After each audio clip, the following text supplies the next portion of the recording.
by SV.com. Good evening. With marijuana becoming legal across the country Wednesday, there's lots of preparations underway, including here at NAIT. Ivina, are NAIT's health clinics prepared to deal with the misuse of cannabis on campus? Thanks, Ivina. That's our Ivina Wong reporting live from the South Lobby. A new yoga class has people laughing.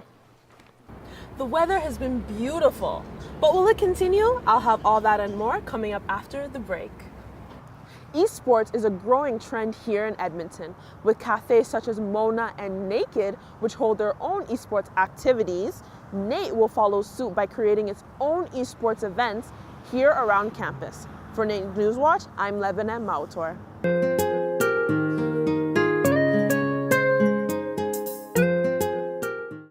The 2018 fall semester here at NAIT provided staff and students with only one day off from school, Thanksgiving Monday. As opposed to many other post-secondary institutions that have up to a full week off per semester. The idea of putting a fall break in place here at NAIT has been discussed and debated for years. NAIT's member Brenda Needham says it's the first thing that she brings up in meetings. I believe that it affects the students' well-being, so actually it's one of my goals to advocate for. The idea of a fall break has the support of many staff and students, including network engineering student Quinn, who believes a break would be beneficial for students' mental well-being. It would be helpful to have a breather now and then. It's a lot of work. Although there are many in favor of the idea of a fall break, there are some who aren't so sure.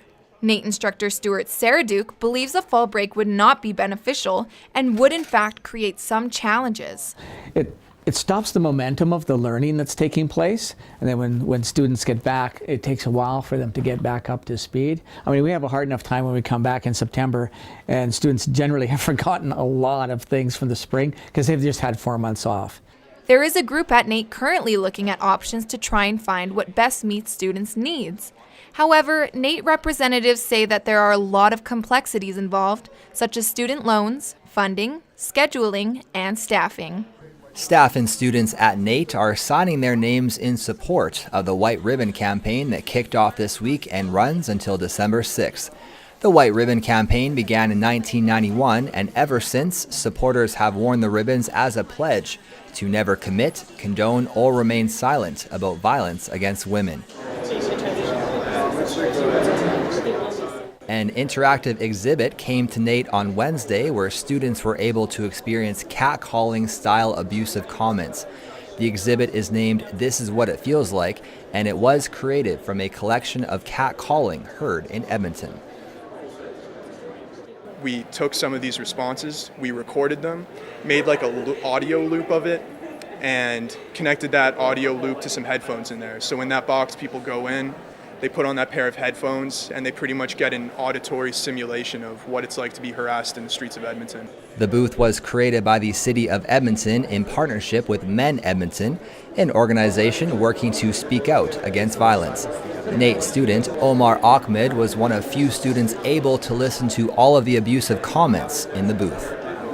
It's quite crazy what people might say nowadays, you know? It's abnormal. Like, people, to the point that people might not feel safe walking down the street, you know? Not all violence is physical. Sexual violence can also be demonstrated through hateful or insensitive statements that some may not even realize is hurtful or triggering to others. So when a student comes out and does well on their tests and say that they raped a test, they would pass it off as a joke, but that essentially minimizes the trauma that rape can have on a person. So it's attitudes like that, reinforcing gender roles that kind of permit sexual violence to occur as a cultural phenomenon.